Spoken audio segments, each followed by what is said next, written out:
কিছু মানুষ আছে যাদের সাথে গল্প করলে মনটাই ভালো হয়ে যায়। আজ তেমনই একজনকে আমন্ত্রণ জানিয়েছি Tibet luxury soap presents Colors 24 powered by typhoon fabric কেয়ারের আয়োজনে। তার অভিনয়ে যেমন মুগ্ধ হয় দর্শক, তেমনি বিমোহিত হয় তার কণ্ঠে। তিনি অভিনেতা, তিনি মডেল, তিনি শিক্ষক, তিনি গায়ক, তিনি চিত্রশিল্পী, তিনি চঞ্চল চৌধুরী। দাদা স্বাগত আজকের এই আয়োজনে। থ্যাংক ইউ তুমি এত বিশেষণ দিয়ে দিলে, মানে একশো কম দিয়েছি, আরো যোগ করতে পারতাম সময় স্বল্পতার কারণে। আচ্ছা ঠিক আছে। এই যে দাদা এত দারুণ একটা লোক, যতদিন পরপরই দেখা হয় সামনাসামনি আর কি, আরো তারুণ্যতা লাগে, আরো উজ্জ্বল লাগে। হ্যাঁ, এই যে বয়স ধরে রাখা, এটার কি রহস্য? এটা হচ্ছে যে আমি আসলে কিভাবে বাঁচতে চাই। কেউ যদি ফুর্তি বা আনন্দের ভেতর দিয়ে বাঁচে, সে অনেক দিন বাঁচতে পারে, এবং অবশ্যই সেই সাথে তাকে কাজ করতে হয়, এবং সেই কাজটা অবশ্যই ভালো কাজ। ভালো কাজের একটা মানে স্যাটিসফ্যাকশন থাকে, সেই কাজের স্যাটিসফ্যাকশনের জায়গা থেকেই দেখা যায় যে মানুষ অনেক দিন হাসি খুশি এবং দীর্ঘজীবী হয়, আর বাদবাকিটা তো উপরওয়ালার ইচ্ছা। এটার অবশ্য এই উত্তরটার কিছুটা আছে আমি ফেসবুকে স্ট্যাটাসেও দেখেছি, যে আসলে মানুষের নিজের ইচ্ছে, চয়েস, একটা স্ট্যাটাস দিয়েছো যে কিভাবে বাঁচবে, ঘৃণা কাজ করে নাকি ভালো কাজ করে। হ্যাঁ, এটা একটা মানে এটা অনেকদিন ধরে চিন্তা করছি। যেমন 2019-এ যখন আমরা কোভিডে আক্রান্ত হলাম পুরো বিশ্ব, তো তখন যে এরপর আবার আমরা রেগুলার লাইফে ফিরে যাব, আবার স্বাভাবিক জীবনযাপন করব, এটা একটা ভয়াবহ একটা ব্যাপার ছিল, যে কে আসলে বাঁচবো মরবো কিছুই জানি না। তখন মনে হয়েছিল যে বোধহয় এই যে বন্দি দশা, এখান থেকে বোধহয় মুক্তি পেলে পরে মানুষের বোধহয় আরেকটু জীবন যাপনের ক্ষেত্রে আরেকটু শুদ্ধতা এইদিকে আগাবে, বা একটু ভালো থাকার চেষ্টা করবে, ভালো হবে। কিন্তু দুঃখের বিষয় হচ্ছে যে তারপরের কয়েক বছর গেল, তাতে আমার মনে হয়নি যে খুব বেশি পরিবর্তন হচ্ছে বা হয়েছে। তা ওটাই এখন মনে হয় যে ওই যেটা আমি স্ট্যাটাসের মধ্যে লিখেছিলাম, যে একজন মানুষ বাঁচার পরেও যতদিন বেঁচে আছে খারাপ কাজ দিয়ে সে মারা যেতে পারে, আবার মারা যাওয়ার পরেও ভালো কাজ যদি সে করে, সে দীর্ঘদিন সে বেঁচে থাকবে মানুষের ভেতর, এটাই। এবং সে বাঁচবে কিভাবে, কোন মানে ঘৃণা ছড়িয়ে নাকি ভালো কাজ। আমি আয়োজনের শুরুতেই বলেছি যে এমন একজনকে আমি আজকে ডেকেছি যার সাথে কথা বলতেই ভালো লাগে, আর এই আড্ডাটা দিতে আমাকে অনেক অপেক্ষা করতে হয়েছে। দীর্ঘদিন ধরে আমি কিন্তু অপেক্ষায় ছিলাম, বাট ব্যাটে বলে না মিলতেছিল না। আমি সরি, ফাইনালি সেই টাইমটা চলে আসছে। আমি সরি যে তুমি অনেকদিন ধরে এই আড্ডায় বসার জন্য বলছিলে, কিন্তু আমি আসলে সময় বের করতে পারিনি, বা নানান কারণে বের করা হয়নি। মানে ব্যাপক ব্যস্ততায় সময় কাটছে, আমি সেই ব্যস্ততার গল্পগুলো শুনতে চাই। যে এর ফাঁকে নাকি আন্ধার সিনেমার শুটিংটাও করে ফেলা হলো। হ্যাঁ, এটা একটা চমকের মতোই আর কি। রায়হান রাফির মানে সর্বশেষ যে সিনেমাটি উনি নির্মাণ করলেন, মানে আমাদের শুটিং শেষ হয়ে গেছে। এটা খুবই গোপনেই কাজটি হয়েছে। এত গোপনে কেন? আসলে গোপনে করলে সুবিধাটা কি, যে এখন তো মানে সোশ্যাল মিডিয়াতে প্রচারণার যুগ, মানে নানান ধরনের সত্য মিথ্যা খবর প্রতিদিনই আমরা সোশ্যাল মিডিয়াতে দেখতে পারি, যাতে কোনো ধরনের কোনো খবর এমন কিছু না যায় যে যাতে করে এই কাজটি ক্ষতিগ্রস্ত হয়। এবং আমরা নিরিবিলি নিভৃতে ঢাকার বাইরে একটি দূরবর্তী জায়গায় আমরা শুটিং করেছি, একটা ক্যাম্প করে। মানে শুটিং এর আগে 7 দিনের মতো আমরা একটা ক্যাম্প করেছিলাম, ফিল্ম ক্যাম্প। মানে গোপনেই করা হয়েছে, কিন্তু যথেষ্ট সময় নিয়ে। আবার কেউ সেটা জানে না যে আমরা কাজটা শেষ করার পর তারপর আমরা একসঙ্গে আসলে ব্যাপারটা জানাবো। এটা কিন্তু কঠিন একটা কাজ, কারণ আমি একটু বলতে চাচ্ছিলাম যে বাহুবলীতে শুনেছিলাম যে রাজামৌলি হচ্ছে সবাইকে আলাদা করে আলাদা সাইডে পাঠাই দিচ্ছে, যে এদের সাথে কাউরে যোগাযোগ করতে দিবে না, বিকজ সিনেমার তথ্য লিক হয়ে যায়। মানে সেরকমই একটা কাজ হয়ে গেল যে রায়হান রাফির এই সিনেমাটা আপনারা সবাই মিলে করলেন, বাট আমরা জানতেই পারলাম না। কারণ মানে সত্যের সঙ্গে মিথ্যাটা সামাজিক যোগাযোগ মাধ্যমে ছড়ায় বেশি, এবং দর্শক কিন্তু যারা এটার পর বিশ্বাস করেন তারা কনফিউজড হয়ে যান, যে 10টা নিউজ আসলো তার মধ্যে 8টা ফেক, 2টো ঠিক, সে কোন 2টো ঠিক। তো যে কারণে এই ছবিটা যে আমরা ডিরেক্টর প্রডিউসার সব লেভেল থেকে এটা আমাদেরকে বলে দেওয়া হয়েছিল যে আমরা এই কাজটা শেষ করার পর একসঙ্গে বসে আমরা এটার ঘোষণা দেব। তার আগ পর্যন্ত কেউ কোনো নিউজ কোথাও কেউ আমরা এই গোপন কাজটা দেখার অপেক্ষায় রইলাম। এর মাঝে তো কলকাতাতেও গিয়ে নতুন সিনেমায় যুক্ত হওয়া হয়েছে। মানে কেন জানি কাজগুলা কিন্তু যতই গোপনে হোক, চঞ্চল চৌধুরীর কাজ আসছে, এইটা কিন্তু আটকানো যাচ্ছে না, এটা আমরা জেনেই যাই। হ্যাঁ, কলকাতার কাজ কিন্তু গোপনে হয়নি, ঠিক উল্টোটা। যেমন আন্ধার আমরা পুরোটা শুটিং করলাম, প্রায় মাস 3 আগে এটা শুটিং শুরু হয়েছিল। আমার আন্ধারের শুটিং শেষ করার পর আমি কলকাতাতে একটা ছবির শুটিং করতে গেছিলাম। আন্ধারের ঘোষণা দিলাম হচ্ছে আমরা সবাই তারপরেও যে শুটিং টুটিং শেষ করে এই মাত্র 2-3 দিন আগে। আর কলকাতার যে ছবি করলাম ব্রাত্য বসুর, এখানকার বোধহয় ওদের সঙ্গে আমাদের কিছু কালচারের কিছু, আমরা যেমন একটা ছবি রিলিজ হওয়ার আগ পর্যন্ত, যেমন এখন যে কটা ছবি শুটিং হচ্ছে বা হবে, হয়তো আমরা শুধু জানি যে এই ছবিটি হচ্ছে, কিন্তু ওই ছবি থেকে কোনো ফুটেজ বা কোনো কিছু লুক আগেই রিভিল করা হয় না, এবং এটা একটা প্রমোশনের ভেতর দিয়েই সবকিছু রিভিল করা হয়। এটা হলে দর্শকের আগে থেকে সবকিছু প্রকাশ হয়ে গেলে দর্শকের চমকটা নষ্ট হয়ে যায়। কিন্তু কলকাতার ছবিতে আমি দেখলাম যে আমার দ্বিতীয় দিনের শুটিংয়ে প্রায় 25-30 জন সাংবাদিক এলেন এবং সমস্ত কিছু তুলে নিয়ে গেলেন। আমরা যে গেট আপে ছিলাম, ইন্টারভিউ করছে এটা সেটা, আমি তো খুব অবাক যে একটা শুটিং চলছে এখনো শেষ হয়নি, তার মানে ওইভাবে। পরে আমি আমার ডিরেক্টরকে বললাম যে দাদা এটা কি হলো, বাংলাদেশে তো এটা আমরা করি না, বাংলাদেশে অ্যাটলিস্ট ছবিটা শেষ না হওয়া পর্যন্ত আমরা লুক রিভিল করি না বা স্টোরি রিভিল করি না, কিন্তু এখানে তো সবকিছু হয়ে গেল। মানে একটা গেট আপ ছিল, এই গেট আপ ছিল হচ্ছে 90 বছর বয়সের বয়স্ক একজন লোকনাথ দে নামে ওইখানে একজন অভিনেতা আছেন, দুর্দান্ত অভিনেতা। তা আমি লোকাদাকে আমি বললাম যে তোমার ক্যারেক্টার যে আগেই রিভিল হয়ে গেল লুকটা, তার মানে দর্শক সিনেমা হলে এসে যে চমকটা পাবার কথা ছিল সেটা তো আর পাবে না। তখন ডিরেক্টর আমাকে বললেন যে এটা নিয়েও নাকি ওখানে একটু দ্বিমত আছে, যে সমস্ত সাংবাদিকরা আগে থেকেই চায় আর কি খোঁজখবরগুলো দিতে, না দিলে পরে আবার অনেক সময় তর্ক বিতর্ক তৈরি হয়, এই আর কি। আসলে এক একটা জায়গার এক একটা নিয়ম থাকে, এক একটা ওয়ে থাকে। বিষয়টা কি এমন কি না যে সিনেমা মানেই, মানে বাংলা সিনেমা আমাদের দেশের যদি বলি, ওপার বাংলাতেও দারুণভাবে চঞ্চল চৌধুরীকে আমরা দেখছি ভালো ভালো কাজ করতে, বাট বাংলাদেশের কথায় যদি আসি, দারুণ, তার আগে আমি একটা কথা বলি, সেটা হচ্ছে দারুণভাবে দেখছি বলতে আমার একটা মাত্রই সিনেমা, কলকাতাতে একটা মাত্র সিনেমায় আমি অভিনয় করেছি, সেটা করে সেরা পদাতিক, সেরা অভিনেতার পুরস্কার পাওয়া হয়েছে কিন্তু, হ্যাঁ, দুই বাংলাতে, মানে বাংলা ইন্ডাস্ট্রিতেই কিন্তু সেরা অভিনেতা। আর এই ব্রাত্য বসুর যে শেকর, যে সিনেমাতে আমি অভিনয় করে এলাম, এটা হচ্ছে দ্বিতীয় ছবি আমার। আর অনেক আগে আমি 2011 সালে একটা ছবি রিলিজ হয়েছিল, মনের মানুষ, গৌতম ঘোষ পরিচালিত, সেটা যৌথ প্রযোজনার ছবি ছিল। এছাড়া কিন্তু আমি কলকাতায়, অনেকে মনে করে যে বোধহয় অনেকে মনে করেন যে আমি বোধহয় কলকাতাতেই কাজ করি বা ওইখানকার ইন্ডাস্ট্রিতে আমি, না, আমি মাত্র 2টো কাজ করেছি। আর যে কাজগুলো যায় আমি বলে নেই, শেষ করি, আমি তো ইনফরমেশন দিয়ে দিচ্ছি।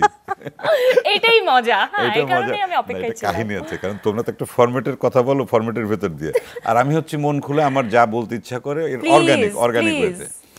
তা বাংলাদেশের যত কাজ ওখানে পপুলার, মানে মানে যত কাজ আছে আমার, বা যে কাজগুলো পছন্দ করে দর্শক, তার সব কাজই বাংলাদেশে বানানো।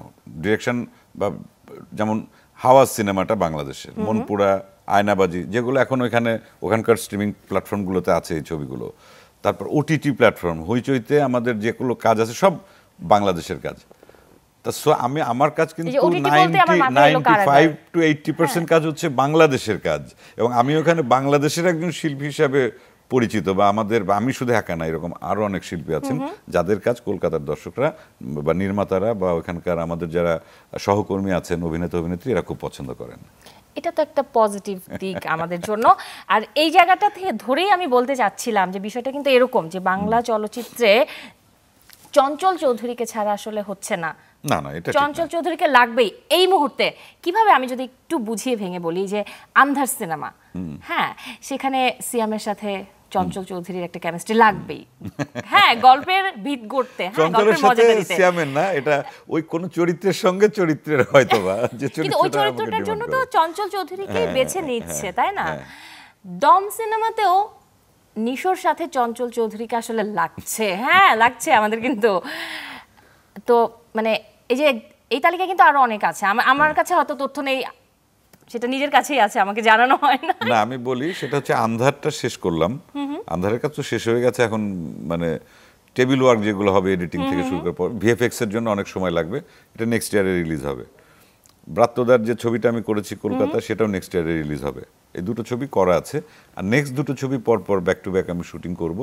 একটা হচ্ছে দম, রেদওয়ান রনির, এটা অনেকদিন ধরে আলোচনায় ছিল ছবিটা শুটিং, কারণ একটু বড় ক্যানভাসের ছবি তো, দেশের বাইরে শ্যুট করতে হবে, এটা নিয়ে একটু জটিলতা হতে হতে বেশ কিছু সময় গেছে, অনেক বড় বাজেটের ছবি। তা সেটার অলরেডি শুটিং প্রসেস শুরু হয়ে গেছে।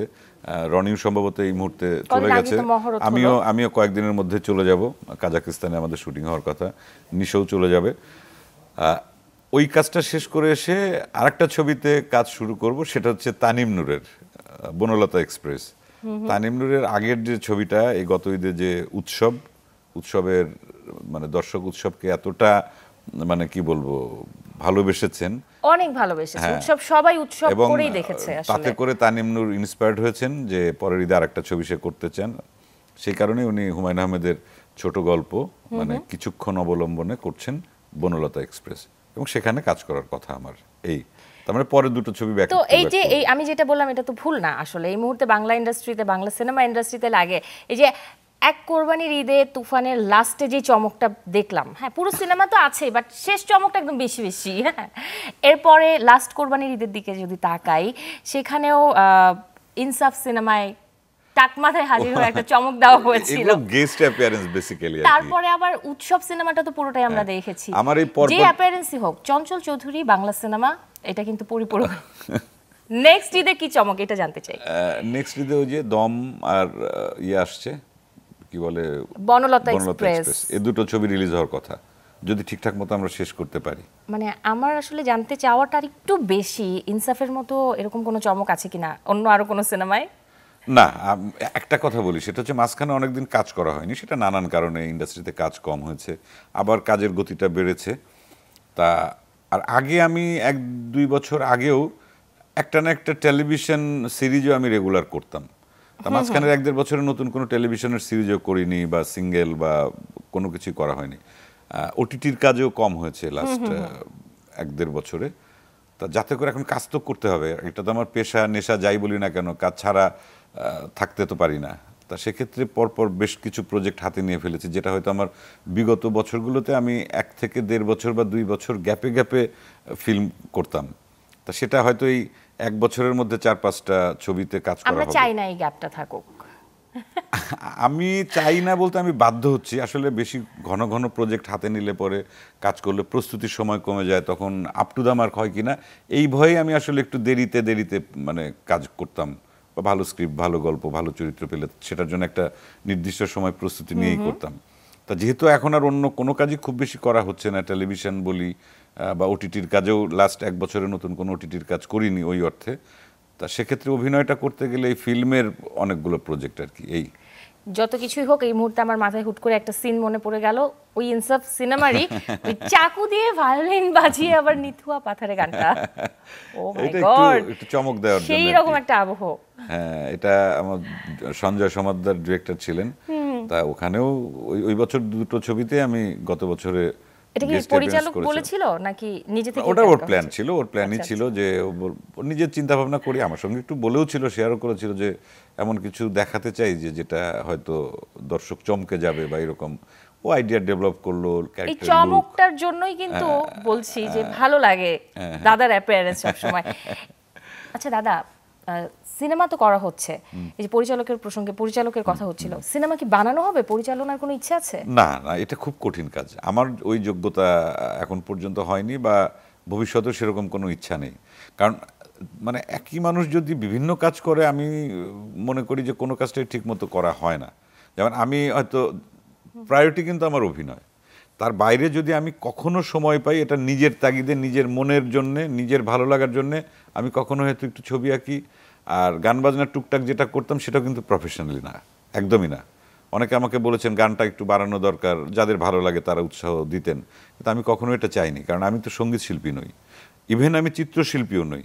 কারণ আমার পড়াশোনা করেছি চারুকলায়, কিন্তু এই জগতে যেতে গেলে সেই জগতের মতো করে নিজেকে সময় দিতে হয়, সাধনা করতে হয়, যেহেতু আমি সেটা করতে পারছি না।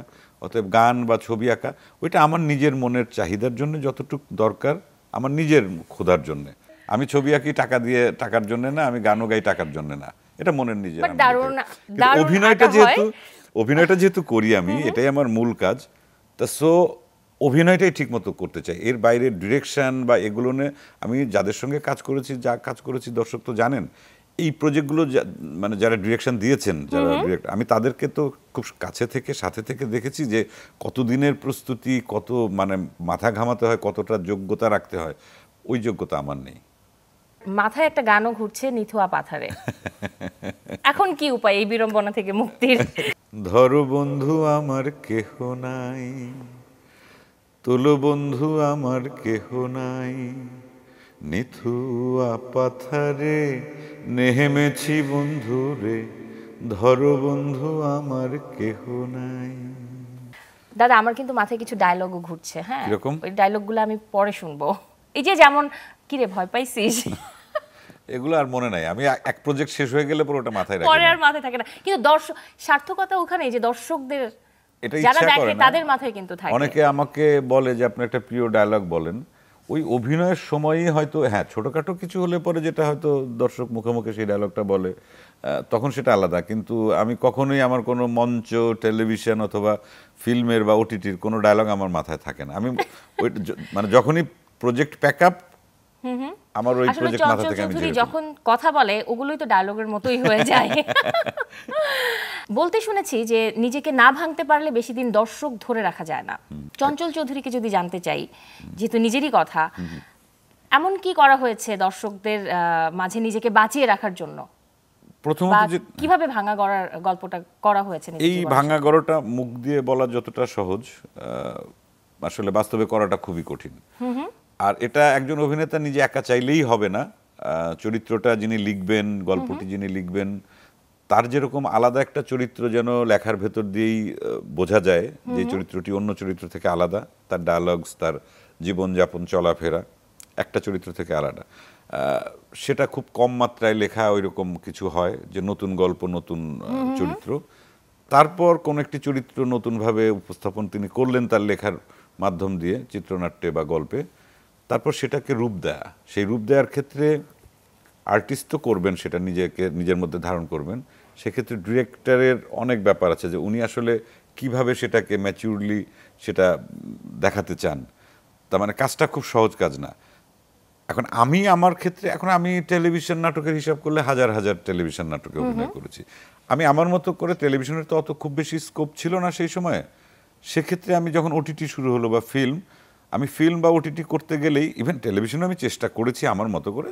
যদি পপুলার কিছু সিরিয়াল বা সিঙ্গেল নাটক যদি তুমি দেখো, দেখতে পারবে যে প্রত্যেকটার থেকে প্রত্যেকটা চরিত্র বা লুকগুলো একটু আলাদা আছে। ওটা ডিরেক্টরের হেল্প নিয়েই, তার পরামর্শেই করা। আর সেই ডিরেক্টরদের নাম আর না বলি, অসংখ্য ডিরেক্টর, অনেক গুণী ডিরেক্টর, তাদের সাথে ওটিটিতে গিয়েও সেম কাজটা করার চেষ্টা করেছি। ফিল্মে তো অবশ্যই, ওটিটি ফিল্মে তো এটা এগুলো একটু দীর্ঘস্থায়ী, হয়তো একটা প্ল্যাটফর্মে বহু বছর থেকে যাবে ওটিটিতে। আর সিনেমাগুলো তো ভালো সিনেমা হলে 20 বছর 50 বছর। তা যখন কেউ আমাকে সেই পর্দায় দেখবেন, ওই চরিত্রটি আসলে ব্যক্তি আমি চঞ্চল চৌধুরী বা আমার করা অন্য চরিত্র থেকে কতটুকু আলাদা হয়েছে। কখনো কখনো হয়তো আমি চেষ্টা করেছি, ব্যর্থ হয়েছি, সেটাও হতে পারে যে না একই রকম। কারণ আলাদা চরিত্র হওয়াটাই আসলে কঠিন। শুধুমাত্র লুকটা একটু চেঞ্জ হলো তাতেই হয় না। কারণ এই যে আমি কথা বলছি, আমার হাত পা, আমার চলন ফেরন যা যা আসছে, এটা তো মানে ম্যাক্সিমাম কিছুটা থাকে হচ্ছে আমার ন্যাচারাল, আমার নিজস্বতা। তো সেই নিজস্বতা কাটিয়ে বের হয়ে গিয়ে আবার নতুন অন্য করে একটা তৈরি করা, চরিত্রকে এটার ধারণ জন্য করা। অনেক অনেক কনসেন্ট্রেট করতে হয়, অনেক সাধনা করতে হয়, অনেক মগ্ন থাকতে হয় ওই চরিত্রের মধ্যে। এই চেষ্টাটা আমরা করি, কখনো সম্ভব হয়, কখনো হয় না। কিন্তু যারা চেষ্টা করে এতটুকু সফল হতে পারে, তারাই অন্য অভিনেতা থেকে বা অভিনেত্রী থেকে একটু আলাদা, বা তাদের মানে তাদের দীর্ঘায়ু হয়। দর্শক বেশি দিন ধরে তাদেরকে দেখেন, না নতুন নতুন চমক পাবো, নতুন চরিত্রে তাকে দেখবো, এইটাই। দাদা একজন শিল্পী তো সবার, তাই না? মানে বিষয়টা তো এমন না যে আজকে আমার শোতে আসা হয়েছে দেখে অন্য চ্যানেলে যাওয়া হবে না, চ্যানেল 24-এ আসা হয়েছে দেখে, এমন তো না।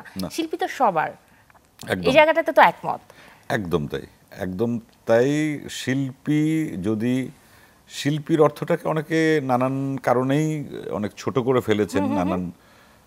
এটা তুমি যেটা বললে যে শিল্পীর আসলে কোনো স্থান, কাল, পাত্র, ধর্ম, রাজনীতি আলাদা করে দেখার কিছু কখনো নেই। কখনো কিন্তু এই প্রশ্নটা এই উঠেই যায়। প্রশ্নটা ওঠে, কখনো কখনো পরিস্থিতির চাপে আমরা শিকার হই, কখনো কখনো আমরা নিজেরা নিজেদের শিল্পের জায়গা থেকে বেরিয়ে অন্য স্বার্থের কারণে অন্য জায়গায় প্রলুব্ধ হয়ে সেই কাজটা করি, এবং আমরা তখন এই শিল্প বা শিল্পীকে কলুষিত করি।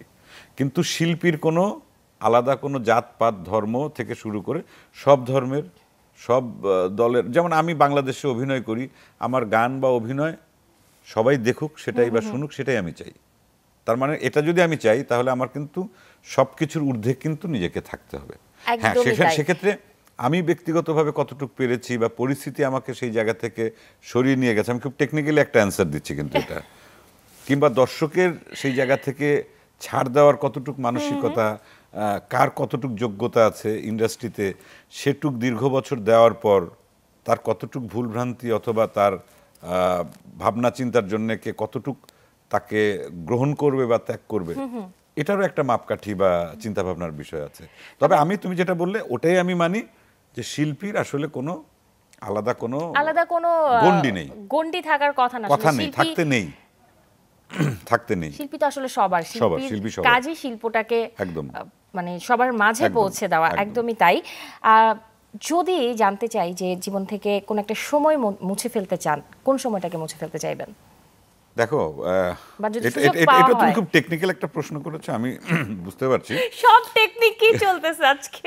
আমি কথাটা বলি, প্রত্যেকটা মানুষের জীবনে ভালো মন্দ সবই থাকবে, ভুল শুদ্ধ সবকিছুই থাকবে। চলার পথে নানান ভুল ভ্রান্তি থাকতেই পারে। এখন আমি সেই মানুষটিকে কিভাবে আসলে জাজ করব? প্রত্যেকটা মানুষের জীবনেই কোনো না কোনো ভুল থাকে, আর এই ভুলগুলো আসলে ধরে কারা? তাদের জীবনে কি ভুল নেই? অবশ্যই আছে। একটা প্রশ্ন। হ্যাঁ, মনে করো যে আমার ধরলাম যে আমি 80% ভালো কাজ করেছি, 20% খারাপ কাজ করেছি। এখন কোন মানুষটিকে আমি আসলে এই কৈফিয়তটা দেব? সে কতটুকু ভালো করেছে, সে কতটুকু মন্দ করেছে, সেই হিসাবটি কি সে নিজে জানে? সে কি স্বীকারোক্তি দেয়? অথবা সে কি 100% শুদ্ধ হয়ে আরেকজনের শুদ্ধতার বিচার করছে? তা কিন্তু করে না। আমরা অনেক সোশ্যাল মিডিয়ার যুগে অনেক জাজমেন্টাল হয়ে গেছি। আমি ভালো না, আমি নিজে ভালো না, কিন্তু আমি চাইছি যে তুমি কেন খারাপ, একটু খারাপ পেলে আমি সেটাকেই প্রচার করছি যে ও খারাপ, ও খারাপ। বললাম না যে আমি নিজে সঠিক না, কিন্তু আমি আরেকজনকে সঠিক হতে বলছি। এটা এক ধরনের হিপোক্রেসি। এখন আমার কথা হচ্ছে যে আমি তো বললামই তো, আমি স্বীকারই করে নিচ্ছি, এটা মানুষ হিসাবে, শুধু শিল্পী হিসাবে না, যে কোনো মানুষের ভুলভ্রান্তি থাকবে জীবনে। সেই জায়গা থেকে তার কখনো কখনো পিছিয়ে পড়া, কখনো কখনো আবার সেই অন্ধকার কেটে সামনের দিকে এগিয়ে যাওয়া, এটা একটা নিয়মিত রীতি, এটা প্রসেস। একদমই তাই। কিন্তু যারা এগুলো নিয়ে বেশি মানে মাথা ঘামায়, তাদের আমার মনে হয় নিজেদের প্রতি দেখা উচিত তাকিয়ে, যে এখন আমি 80% ভালো জানি, তুমি 20% তোমার কিছু খারাপ আমার কাছে চোখে পড়লো, এখন আমি তোমার ওই 20 নেগেটিভ ওই জায়গা থেকে আমি তোমাকে জাজমেন্ট করব, নাকি তোমার যে 80% ভালো সেটা দিয়ে? আর তার আগে আমাকে বিচার করতে হবে যে আমি কত % ভালো, কত % খারাপ। জাজমেন্টাল হওয়ার কোনো দরকার নেই। মন্দটাকে আসলে পেছনে ফেলে আমরা ভালোটা নিয়ে এগিয়ে যেতে চাই, অবশ্যই তাই, ভালোর গল্পেই থাকতে চাই। যদিও একটু আগে বলা হয়েছে যে ডায়লগ মনে থাকে না, তারপরেও চঞ্চল চৌধুরী যা বলে সেটাই দর্শক মুগ্ধ হয়ে দেখে। আমার দর্শককে আটকানোর জন্য এটা প্লিজ। কিরে, ভয় পাচ্ছিস? দাদা, কিছু চটজলদি কোশ্চেন করব, চটজলদি উত্তর দিতে হবে, 10টা প্রশ্ন রাখবো আমি এরকম, ঠিক আছে? ওকে। জীবনে প্রথম ভালোবাসা এসেছিল কত বছর বয়সে? তখনকার ভালোবাসার সংজ্ঞাটা একটু আলাদা ছিল। তারপরেও যদি বলি, এই স্কুলে যখন পড়ি, কলেজে যখন পড়ি, ফার্স্ট ইয়ারে, ওইটাই আসলে সবার ভালোবাসা, ওই টাইমটা ভালোবাসার বয়স। ওকে, সবশেষ প্রেমে পড়া হয়েছে কবে? এখনো শেষ হয়নি। এই যে এখন, এর আগে মুহূর্তে কখন প্রেমে পড়া হয়েছে? আচ্ছা, প্রেমটা তো আমার কাছে আসলে শুধুমাত্রই, তুমি যে কোন অ্যাঙ্গেল থেকে বলছো আমি জানি না, প্রেমটাকে আমি আসলে বৃহত্তর একটা অর্থের জায়গা থেকে দেখি। শুধু নারী পুরুষের প্রেম না, প্রেমটা জগতের প্রতি, মানুষের প্রতি, সবার প্রতি। সেই প্রেমে আমি পড়তেই থাকবো। আমি যদি মানুষের প্রেমে না পড়ি, আমার মানুষের প্রতি যদি কোনো ভালোবাসা না থাকে, তাহলে মানুষের জন্য কাজ করব কিভাবে? চঞ্চল চৌধুরীকে কি কখনো বিচ্ছেদের সুর ছুঁয়েছে? একদম, বহুবার। সেটা শুধু প্রেমের অ্যাঙ্গেল থেকে চিন্তা করলে হবে না, সেটা আমার আপনজন। আমি না প্রেমের অ্যাঙ্গেলে বলছি। হ্যাঁ, সেটাও হয়েছে। চঞ্চল চৌধুরী অনেকের পছন্দের শিল্পী, আমি জানতে চাইবো চঞ্চল চৌধুরীর পছন্দের দুজন অভিনেতা অভিনেত্রীর নাম। দুইজন অভিনেতার নাম বলি, মানে এই মুহূর্তে খুব বেশি সমসাময়িক সময় আসবো না, আগে থেকে অনেকেই আছেন। আগে ক্ষমা চেয়ে নিই যাদের নাম বলবো না বা বলছি না, অপশনই দিয়ে দুটো। হুমায়ুন ফরিদি ভাই আমার খুবই প্রিয় একজন অভিনেতা, আর আরেকজন হচ্ছেন ফজলুর রহমান বাবু। দুইজন অভিনেতার নাম বললাম। ফজলুর রহমান বাবু আমার অসম্ভব প্রিয় অভিনেতা। আর অভিনেত্রীদের ক্ষেত্রে যদি আমি বলি, সুবর্ণাপার অভিনয় আমি অত্যন্ত পছন্দ করতাম। আর নাজমা আনোয়ার উনি একজন সিনিয়র অভিনেত্রী ছিলেন, আমি জানি না এখনকার জেনারেশন ওনাকে চেনে কিনা। কিন্তু এর বাইরে যদি আমি বলি, এটা তো অনেক মানে যারা এটা অনেক বড় তালিকা হয়ে যাবে আসলে, বড় বড় আর্টিস্টের নাম বললাম অনেক আগে, ওনারা যাদের হাত ধরে আমাদের অভিনয় বা শেখা বা এখানে আসা। কিন্তু পরবর্তী প্রজন্মের মধ্যে অনেক অনেক প্রিয় অভিনেতা অভিনেত্রী আছেন, তাদের নাম আর এই মুহূর্তে না বলি। আমি তো প্রশ্নই করে রাখিনি যে কারণে। যাই হোক, চটজলদি কোশ্চেন আনসার ছিল যে কারণে ছোট ছোট করে প্রশ্নগুলো করছি। অনেকে আনন্দে থাকলে মানে গুনগুন করে গান গায়, তাই না? এটা আমাদের একটা স্বভাব। চঞ্চল চৌধুরী কি গান গায় গুনগুন করে আনন্দে থাকলে? এক এক সময় এক এক গান, কোনো ঠিক নেই, এবং এক একটা গান হয়তো আমি এই মুহূর্তে আনন্দে তো আছে, ওই যে এখন যেহেতু ওই যে ধরো বন্ধু ওই গানটাই মাথায় বাজছে, কেবল গাইলাম না। ওকে, কি করলে রেগে যায়? কেউ ভুল বুঝলে বা অবিশ্বাস করলে তখন প্রচন্ড রাগ হয়। রেগে গেলে কি করে? রেগে গেলে কি করি? রেগে গেলে আগে রাগারাগি করতাম, রেগে গেলে পরে রাখতাম, কিন্তু এখন খুবই কন্ট্রোল করি। একজন হয়তো একটা বাজে, আর এটা সোশ্যাল মিডিয়াতে সবসময় ঢুকলে পরেই নানান সময় মেজাজ গরম হবে বিভিন্ন কিছু দেখে, কিন্তু আস্তে নিজেকে বোঝাই যে কুল কুল কুল। ওইটা আবার আমার মধ্যে একটু আমি আয়ত্তে এনেছি। আসলে রেগে গেলে তো হেরে যায় মানুষ, তাই না? এটাই ব্রেনকে কন্ট্রোল করাটা কিন্তু এমনি এমনি হয় না। মানে রক্ত যত গরম থাকে, এখন বয়সের সাথে সাথে সে রক্তটা একটু ঠান্ডা হতে থাকে। তা আগে চাইলে পরে রক্ত গরমের পরিমাণ এত গরম ছিল যে চাইলেও ঠান্ডা হতে পারতাম না, কিন্তু এখন রক্ত আগের মতো গরম নেই, রক্ত ঠান্ডা হয়ে গেছে। রক্ত একটু ঠান্ডা হয়েছে, তখন একটু কন্ট্রোলে আনাটা সহজ। এখন পর্যন্ত অভিনয় করা নিজের কোন সিনেমাটা বেস্ট মনে হয়? এটা তো আসলে দর্শকের পছন্দের, নিজের পছন্দের। এটা আমি তো আমার কাজের বিচারক হতে পারি না। তারপরেও একটা ভালো লাগার জায়গা ছিল, ওইটা না না, এটা দর্শক আমার কাছে ভালো লেগেছে হয়তো এরকম 4-5টা চরিত্রের নাম বলতে পারি, কিন্তু একটা চরিত্র এটা বলা খুব কঠিন। এটা যদি এটা দর্শক এটা জাজ করতে পারবেন না, কারণ এক এক দর্শক এক এক কাজের কথা বলবেন। এখন পর্যন্ত দেখা সবচেয়ে ভালো লাগা সিনেমা কোনটা? সবচেয়ে ভালো লাগা বলে কিছু নাই, ওই একটা অপশন দিলে পরে কিছুই বলা যাবে না, উত্তর দেওয়া যাবে না। ওকে, অনেক অনেক ছবি আছে যে ছবি আমার অনেক পছন্দের। এবং সর্বশেষ আমি যদি বলি, আমি কলকাতাতে গিয়েছিলাম শুটিংয়ে, ওখানে অনিরুদ্ধ রায় চৌধুরী টনিদা, ওনার সর্বশেষ যে ছবিটি জয়া হোসেন অভিনয় করেছেন ডিয়ার মা, ওই ছবিটা আমি দেখলাম। এটা হচ্ছে আমার সর্বশেষ দেখা ছবি, আমার কাছে অসাধারণ লেগেছে, এবং জয়া হোসেনের পারফরমেন্স আমার কাছে অনবদ্য মনে হয়েছে, one of the best acting জয়ার। এটা একটা প্রিয় সিনেমা হয়ে থাকে আমার। যেটা দেখা হচ্ছে সেটার কথাই বলা হলো। আগের কথা আর বাদ দিলাম, বললাম না। ওকে, আচ্ছা, চঞ্চল চৌধুরী একটা রোমান্টিক ছবি বানাবে, সেখানে নিজের বিপরীতে কোন নায়িকাকে চাইবে সে? রোমান্টিক কিন্তু সিনেমাটা। রোমান্টিক কি এটা আমার এই বয়স অনুযায়ী কি রোমান্টিক সিনেমা? আমার বিপরীতে দর্শক কি কাউকে রোমান্টিক হিসেবে কাস্ট করবে অথবা দেখতে চাইবে? অবশ্যই চাইবে। না, আমার রোমান্টিক কি থাকতে পারে? আমি শুধু জানতে চাইছি যে রোমান্টিক কাজে নায়িকা হিসেবে কাকে নেওয়া হবে বা পছন্দ কে? আমার সেটা তো অনেক অপশন আছে, একটু শুনি না, দুই চারটা শুনে ফেলে। এটা সেক্ষেত্রে রোমান্টিক যদি বলি, জয়ার কথাই বলতে পারি। জয়া হোসেন। আমরা অপেক্ষায় থাকলাম, আমরা দেখতে চাই। আচ্ছা, এখন পর্যন্ত চঞ্চল চৌধুরী সম্পর্কে মানুষ যা জানে না সেটাই বলেন। মোটামুটি সবই জানে, একটা কিছু তো আছে নিশ্চয়ই। সবই জানে বলতে এখন আজকে কি আমি করেছি সেটা জানে না।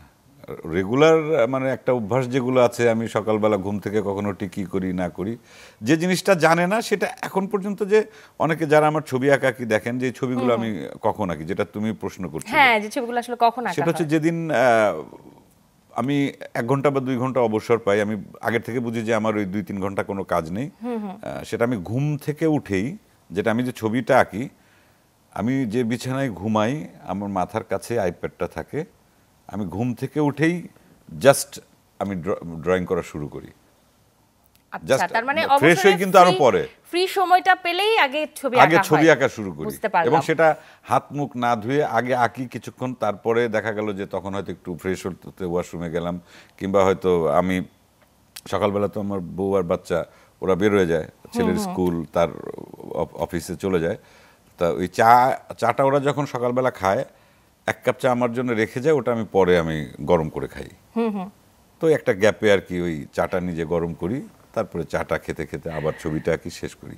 এই ছবি আঁকার আর কি ইতিহাসটা বললাম, এটাই বোধহয় দর্শক জানে না। দর্শক আসলে এছাড়া বুঝতে সবই পারছিল না যে মোটামুটি আসলে এটা একটা প্রশ্ন যে এত এত ব্যস্ততার মধ্যে কখন আসলে ছবি আঁকার সময়টা একটু পাওয়া সময় হয়। পেলেই। আমি যদি জানতে চাই যে সব শেষ কোন সিনেমাটা দেখে মনে হয়েছিল যে ইস এই ছবির ক্যারেক্টার বা এই ছবিতে যদি আমি অভিনয় করতে পারতাম? এরকম কোনো সিনেমা আমার আপাতত দেখা হয়নি, কারণ লাস্ট যে ছবি দেখেছি ডিয়ার মা, সেখানে জয়ার চরিত্রটি প্রধান চরিত্র ছিল, জয়ার একটা হাজবেন্ডের চরিত্র ছিল, ওইটা যিনি করেছেন অনেক ভালো করেছেন। আমি মনে হয় না যে তার মতো ন্যাচারাল অ্যাক্টিং করতে আচ্ছা, আমি যে পারতাম, তার সেরকম মনে হয় না। এতগুলো প্রশ্ন করলাম, হ্যাঁ, এর মধ্যে থেকে কোনোটার উত্তর দিতে মনে হয়নি, ইচ্ছে হয়নি, তাও দিয়েছে, এরকম না না না, তা কি মনে মনে হয় হয়েছে? না। তাহলে আমাকে তুমি question যে করেছি। কোনো প্রশ্ন তুমি করতে পারো, এখন উত্তরটা আমি দিতে চাইলে পরে দিয়ে ফেলবো, না দিতে চাইলেও কেন দেবো না সেটার কারণ আমি বলে দেবো।